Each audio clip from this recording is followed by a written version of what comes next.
अजमेर न्यायालय में वरिष्ठ अधिवक्ता के साथ मारपीट व बदसलूकी के मामले में अधिवक्ताओं ने हंगामा खड़ा कर दिया और इस दौरान उन्होंने अपना विरोध प्रदर्शन करते हुए सिविल लाइन थाने में हंगामा करते हुए मुकदमा दर्ज कर जल्द कार्रवाई की मांग की है। सिविल लाइन थाना पुलिस ने आरोपी को शांति भंग के आरोप में हिरासत में लिया है। इस घटना को लेकर वकीलों में आक्रोश व्याप्त हो गया। वकील एकत्र होकर सिविल लाइन थाने पहुंचे और आरोपी के खिलाफ राज्य कार्य में बाधा के आरोप में मुकदमा दर्ज कराने की मांग की। जानकारी के अनुसार लंबे समय से लापता रेलकर्मी परिजनों ने उसे मृत मानते हुए मृत्यु प्रमाण पत्र बनवाने के लिए कोर्ट में प्रार्थना पत्र पेश किया था। इस मामले में रेलवे की ओर से आपत्ति जताई गई थी। शुक्रवार को मामले की सुनवाई के दौरान रेलवे के वकील संजीव आनंदकर ने रेलवे को पक्ष कोर्ट में रखा था। इससे नाराज परिवादी के परिजनों ने वकील से हाथापाई की। वकील आनंदकर ने बताया कि वे रेलवे का पक्ष कोर्ट में पेश कर रहे थे, अपनी सीट पर आ गए थे। इस दौरान परिवादी महिला और उसके साथ युवक आया और उसने बहस करने लगा। उन्होंने कहा कि इस बारे में वे अपने वकील से बात करें, लेकिन वे हाथापाई पर उतारू हो गए। वे चालानी गार्ड को बुलाने के लिए कोर्ट रूम में पहुंचे। पीछे पीछे महिला और उसके साथी युवक भी वहां पहुंच गया और युवक ने नुकीली वस्तु से उनके सिर पर वार कर दिया। वहां मौजूद वकीलों ने बीच बचाव कर उसे बचाया। बार सचिव राजेश यादव ने बताया कि कोर्ट परिसर में वकीलों की सुरक्षा के पुख्ता इंतजाम होने चाहिए। पक्षकारों द्वारा वकीलों से अभद्रता और मारपीट की घटनाएं आए दिन हो रही है। शुक्रवार को वकील आनंदकर के साथ कोर्ट रूम में वारदात हुई है। आनंदकर रेलवे के अधिकृत वकील हैं, इसलिए राज्यकार्य में बाधा का मुकदमा दर्ज किया जाना चाहिए। वकील साहब क्या हुआ था आपके साथ? क्या हुआ वकील साहब? मैं रेलवे का अधिकृत पैनल लॉयर हूँ। आज सुबह मुंशी बीच कोर्ट के अंदर मुझे जवाब पेश करना था। मैं जवाब पेश करके आगे की तारीख लेके अपनी सीट पर आ गया।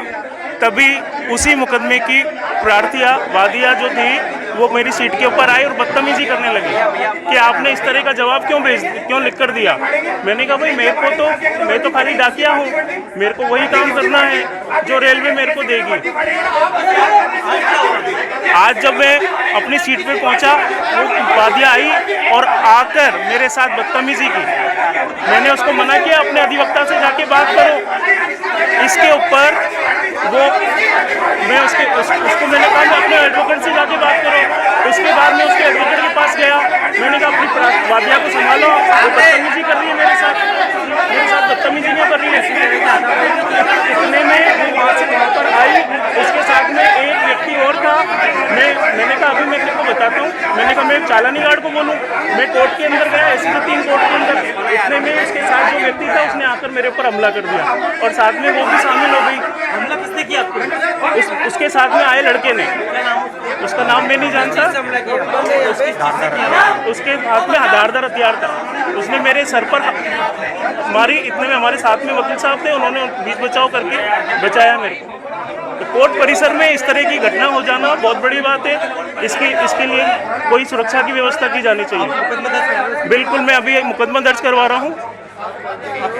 मैं रेलवे का राजकीय कर्मचारी हूँ। रेलवे की तरफ से एडवोकेट हूँ उनका, और उन्होंने मेरे ऊपर हमला किया जो राजकार्य में बाधा है। देखिए, आज हमारे एक वकील साहब हैं संजीव आनंदकर जी, जो रेलवे के स्टैंडिंग काउंसिल हैं और रेलवे की तरफ से पैरवी करते हैं। आज वो एक मुकदमे में ACJM 3 साहब की कोर्ट में उपस्थित थे और उन्होंने रेलवे की तरफ से जवाब पेश किया था और अपना न्यायिक कार्य कर रहे थे।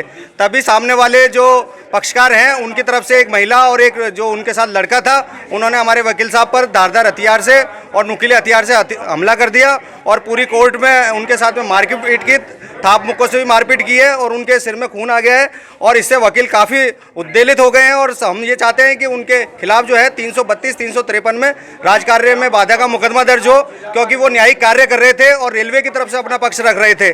उनके खिलाफ में ये बहुत जो है आजकल वकीलों के साथ में बहुत अभद्र व्यवहार करने लगे पक्षकार। उनको लिए सबक सिखाने के लिए हम चाहते हैं कि इनके खिलाफ उचित कार्रवाई हो और कठोर से कठोरतम कार्रवाई हो। नहीं तो वकील क्या है कि इसके विरुद्ध पुरजोर मांग करेगा कि है ना, और शहर में जो भी हो सकता है वो कार्रवाई करने के लिए तैयार तत्पर रहेगा। राजेश यादव, सचिव जिला बार एसोसिएशन अजमेर।